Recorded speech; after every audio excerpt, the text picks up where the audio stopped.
All right, that verse that you just read about be angry and do not sin, I have a question about that. Okay. And it says this.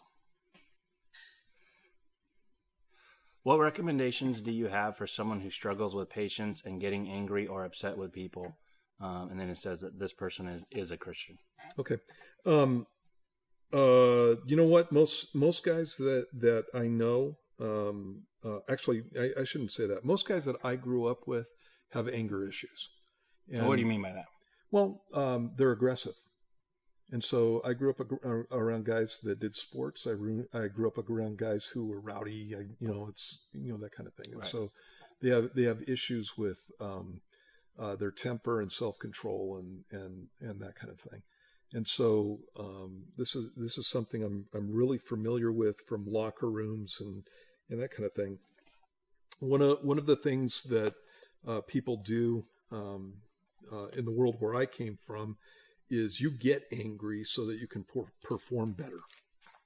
And one of the for example, in a locker room, we would be playing rowdy music with a thumping beat and getting all psyched up. That's what we called it. You get all psyched up, and you run out of the locker room and through the tunnel and out onto the field, and you break the paper that the cheerleaders are holding up, and knock down cheerleaders if they're in your way. And warrior, yeah, out you go. And then the first hit is the big hit of the game and that kind of stuff. And what you're doing is you're using emotion to motivate yourself to get something done, and the something you want done is to be able to hit the other guy harder so that the game is yours and not his.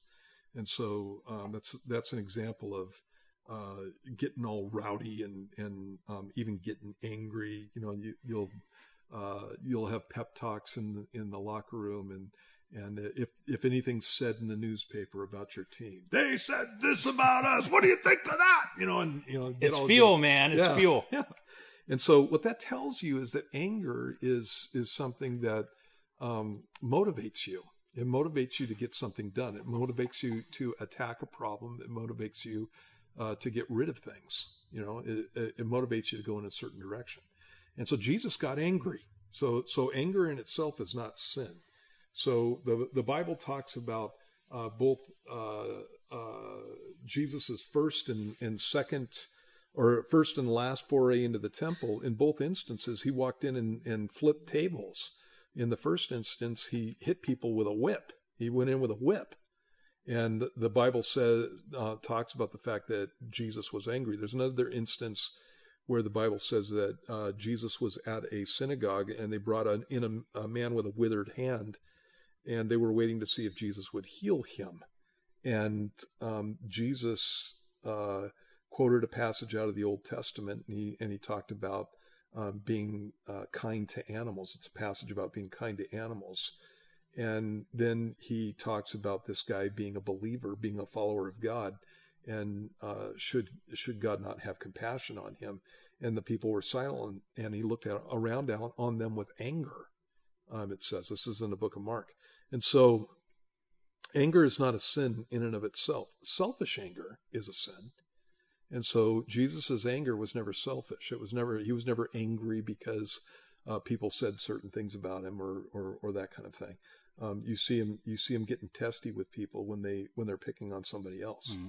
And so, for example, Jesus said at one point, they start talking about his mom, and he comes back at him and he just nails these guys. It's in John chapter 8.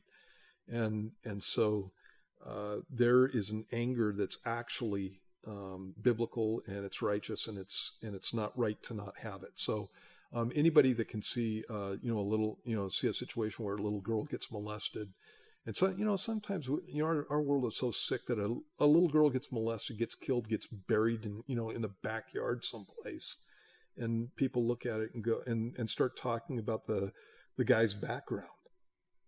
That's tweaked.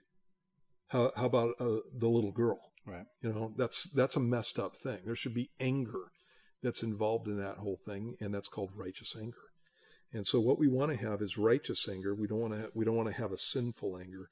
And sinful anger is just focused on yourself. And so when I am getting angry about something, I look for principle. And so what am I getting angry about? Am I getting angry because they've hurt my pride? Am I getting angry because they said something mean to me? Is all my anger self-focused in the sense that if anybody does something to me, I get angry about that stuff? And that's just prideful anger, and that needs to be prayed for and needs to be turned away from. And the Bible talks about put off the old man, put on the new man. And so the old man is a prideful jerk who thinks that everybody should be constantly, telling him that he's the most wonderful thing on the planet.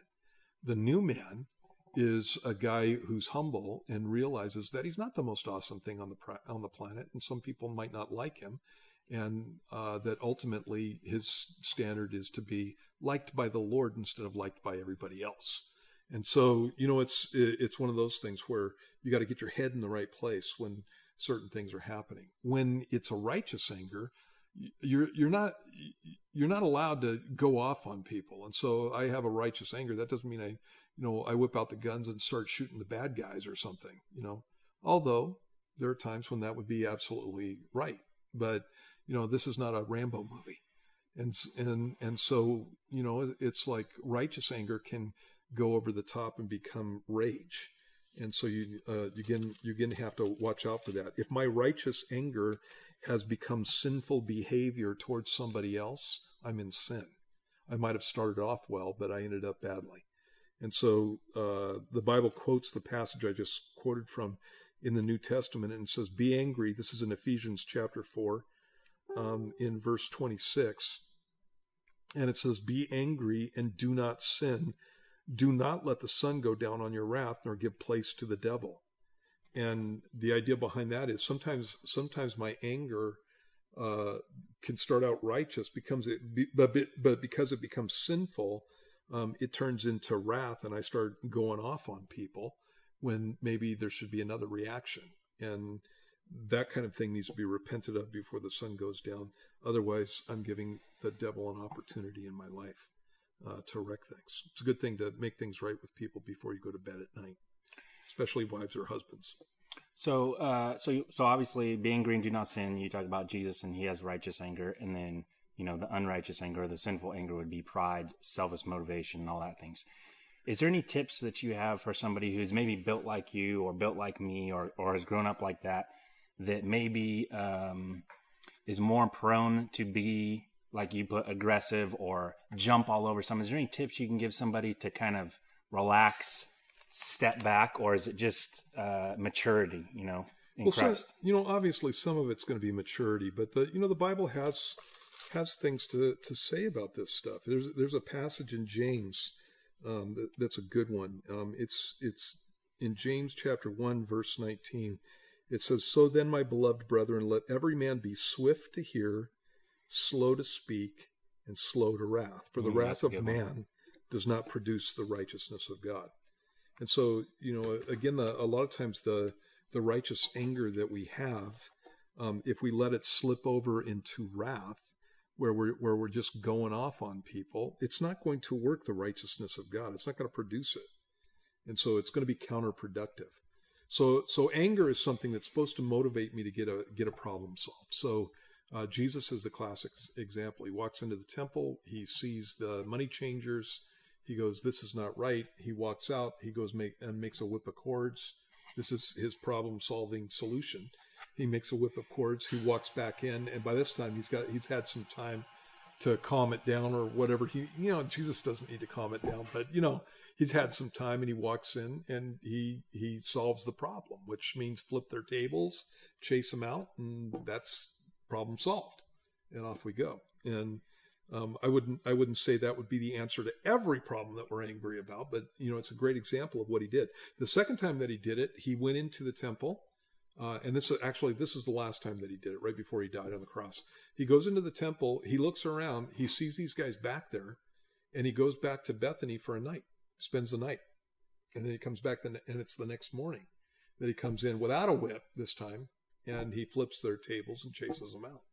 And same solution, but he took a period of time to consider what he was going to do and then come back in and do it. So practical application, you're saying maybe take a minute, pray about it, step back from it, evaluate it, and see, is this me or is this a legit reason to like be motivated to Right. jump on this situation. Yeah, and when I look at stuff, I'm pretty much a get it done guy, and so when I see something that's out of line and messed up, and this happens routinely, what I want to do is I want to just jump in and get it done. The thing needs to be fixed, so I'm just going to fix it. And a lot of times, what I'll do is I'll take a night and I'll just pray about it. I'll just go, Lord, what do you want me to do with this situation? What do you want to, what needs to happen here?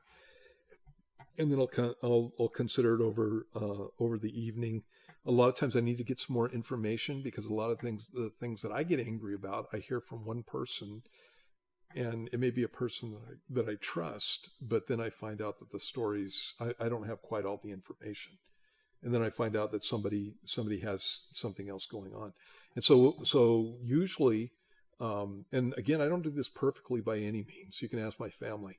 But usually what happens is when I hear about something that needs to be taken care of, and I'm the guy who needs to take care of it, I'll walk up and I'll start asking questions. I don't walk up and start making accusations. I'll go, did you do this? Did you do this? Why did you do this?